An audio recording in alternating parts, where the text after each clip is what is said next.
Hi, എല്ലാവർക്കും little family at 123 എന്ന cooking ചാനലിലേക്ക് സ്വാഗതം. എൻ്റെ പേര് ജോമോൻ. അപ്പൊ നമ്മൾ ഇന്ന് ഉണ്ടാക്കാൻ പോകുന്നത് അവല് വിളയിച്ചതാണ്. ഓക്കെ, അപ്പൊ നമുക്ക് പിള്ളേർക്കും ഒക്കെ ഒരു 4 മണി പലഹാരമായിട്ട് ഇത് നമുക്ക് ഉണ്ടാക്കി കൊടുക്കാനായിട്ട് പറ്റുന്ന ഒരു ഐറ്റമാണ്. നമുക്ക് ചുമ്മാ ഇരിക്കുമ്പോൾ കുറച്ചുകൊണ്ടൊക്കെ ഇരിക്കാൻ പറ്റുന്ന ഒരു അടിപൊളി ഐറ്റമാണ് ഈ അവല് വിളയിച്ചത്. അപ്പൊ ഉറപ്പായിട്ടും വീഡിയോ സ്കിപ്പ് ചെയ്യാതെ തന്നെ കാണുക. വാ, നമുക്ക് പോയി അവല് വിളയിക്കാം. നമുക്ക് ഇതുപോലെ ഒരു അടിപൊളി അവല് വിളയിച്ചൊരു ഐറ്റം ഉണ്ടാക്കാം കേട്ടോ. അപ്പൊ നമുക്ക് വീഡിയോ ഒരുപാട് സ്കിപ്പ് ചെയ്യാൻ തന്നെ കാണാം, എങ്കിലും റെസിപ്പി മനസ്സിലാകത്തുള്ളൂ. അപ്പോൾ നമ്മൾ ഇതിൻ്റെ അകത്ത് ഒരു 1.25 കപ്പ് ശർക്കര എടുത്തിട്ടുണ്ട്. പിന്നെ 3 സ്പൂൺ പരിപ്പ്, പിന്നെ കാഷ്യൂനട്ട്, 1 ടീസ്പൂണ് ഏലക്ക പൊടിച്ചും വെച്ചിട്ടുണ്ട്. ഇത് ശർക്കര 1.25 കപ്പ് ഉണ്ട് കേട്ടോ. അപ്പം ഞാൻ കപ്പ് കാണിച്ചു തരാം ഏത് കപ്പിന് എടുത്തേക്കുന്നുള്ളത്. ഈ ഒരു കപ്പിന് ശർക്കര എടുത്തേക്കുന്നത്. ഈ ഒരു കപ്പിന് ഞാൻ 2 കപ്പ് മട്ട അവലാണ് എടുത്തേക്കുന്നത്. മട്ട റൈസ് അവലാണ് എടുത്തേക്കുന്നത്. 2 കപ്പ് എടുത്തിട്ടുണ്ട്. അപ്പോൾ ആ ഒരു കപ്പിന് തന്നെ 1.25 കപ്പ് ശർക്കര എടുത്തിട്ടുണ്ട്. അപ്പം നമുക്ക് ആദ്യം ചെയ്യേണ്ടത്, നമുക്ക് കുക്ക് ചെയ്യാനുള്ള പാൻ എടുത്തിട്ട് ശർക്കര നമുക്ക് പാനിയാക്കാം. അപ്പം നമുക്ക് ആ ശർക്കര ഇട്ടു. അതിലേക്ക് ഒരു 1/2 കപ്പ് വെള്ളം കൂടി ഒഴിച്ച് നല്ലതായിട്ട് മിക്സാക്കി നമുക്ക് വെള്ളത്തിലേക്ക് നമുക്കത് പാനിയാക്കി ലയിപ്പിച്ചെടുക്കാം. നല്ലതായിട്ട് ഇളക്കി കൊടുക്കുക, അടി പിടിക്കുക, നല്ലതായിട്ട് ഇളക്കി കൊടുക്കുക. എന്നിട്ട് ഇത് പാനിയാക്കിയ ശേഷം നമ്മളിത് അരിച്ചെടുക്കണം. കാരണം ഈ ശർക്കര കമ്പനി സാധനമൊക്കെ ആണെന്ന് പറഞ്ഞാലും ഇതിനകത്ത് എന്തെങ്കിലുമൊക്കെ വേസ്റ്റ് ഒക്കെ ഇതിനകത്ത് കാണാനായിട്ട് സാധ്യതയുണ്ട്. കണ്ടോ, ഇത്രയും വേസ്റ്റ് ഇതിനകത്ത് ഉണ്ടായിരുന്നു.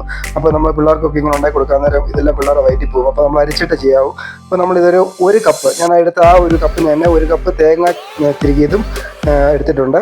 അപ്പോൾ നമുക്ക് കുക്ക് ചെയ്യാനുള്ള പാനിലേക്ക് നമുക്ക് ആ ശർക്കര, അരിച്ചു വെച്ച ശർക്കര നമുക്ക് ആദ്യം ഒഴിച്ചു കൊടുക്കാം.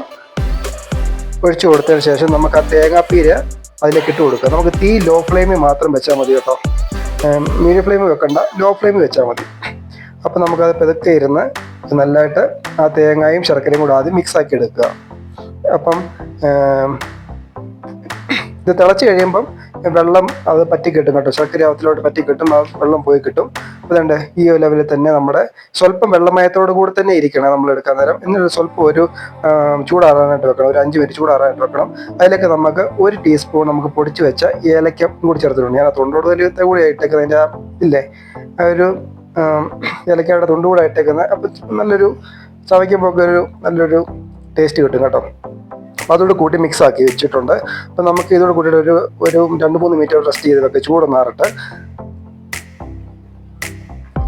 അപ്പം ഇതുപോലെ റെസ്റ്റ് ചെയ്യാനായിട്ട് വെക്കുക. ആ സമയത്ത് അത് റെസ്റ്റ് ചെയ്യുന്ന സമയത്തേക്ക് നമുക്ക് നെയ്ക്കകത്ത് നമുക്ക് കാഷ്യൂനട്ടും പരിപ്പ് കൊടുന്ന് ചെറിയ രീതിയിൽ ഫ്രൈ ചെയ്തെടുത്താൽ മതി. പരിപ്പ് കേട്ടോ, ഒത്തിരി ഫ്രൈ ആയപ്പോൾ തന്നെ കടിക്കാനായിട്ട് പാട് വരും. ചെറിയ രീതിയിൽ ഫ്രൈ ചെയ്യുക. അപ്പോൾ കാഷ്യൂനട്ട് ഫ്രൈ ചെയ്ത് എടുത്ത് ആ സമയത്തേക്ക് നമുക്കത് മാറ്റി വെക്കാം. അപ്പോൾ വേണ്ടത് നമ്മുടെ ഇത് ചൂടാറിയിട്ടുണ്ട്. സ്വല്പം ചൂട് വേണം കേട്ടോ, ഒത്തിരി ചൂടാറണ്ട. സ്വല്പം ചൂടില്ലാത്തോട്ട് തന്നെ നമുക്ക് വീണ്ടും ഗ്യാസ് ഓണാക്കിയിട്ട് ലോ ഫ്ലെയിമിൽ വെച്ചതിന് ശേഷം ആ നമ്മുടെ അവലൂടെ ഇട്ട് കൊടുത്തിട്ട് നമ്മുടെ ശർക്കരപ്പാനിക്കകത്തോട്ട് നമുക്ക് ഇതിലേക്ക് സ്വല്പം വെള്ളമായി ഉണ്ടല്ലോ. അപ്പോൾ നമുക്ക് ഇതുപോലെ തന്നെ പെട്ടെന്ന് തന്നെ അത് നല്ലതായിട്ട് മിക്സ് ആയി കിട്ടും കേട്ടോ. ഒത്തിരി ഹാർഡായി പോയാൽ ഇത് മിക്സ് ആയി കിട്ടാനായിട്ട് ഭയങ്കര പാട് വരും. സ്വല്പം വെള്ളമയം എന്ന് പറഞ്ഞാൽ അറിയാമല്ലോ, ശർക്കര ഒത്തിരി പറ്റിപ്പോവാതെ സ്വല്പം ശർക്കരപ്പാനിയായിട്ട് തന്നെ അത് ഇരിക്കണം.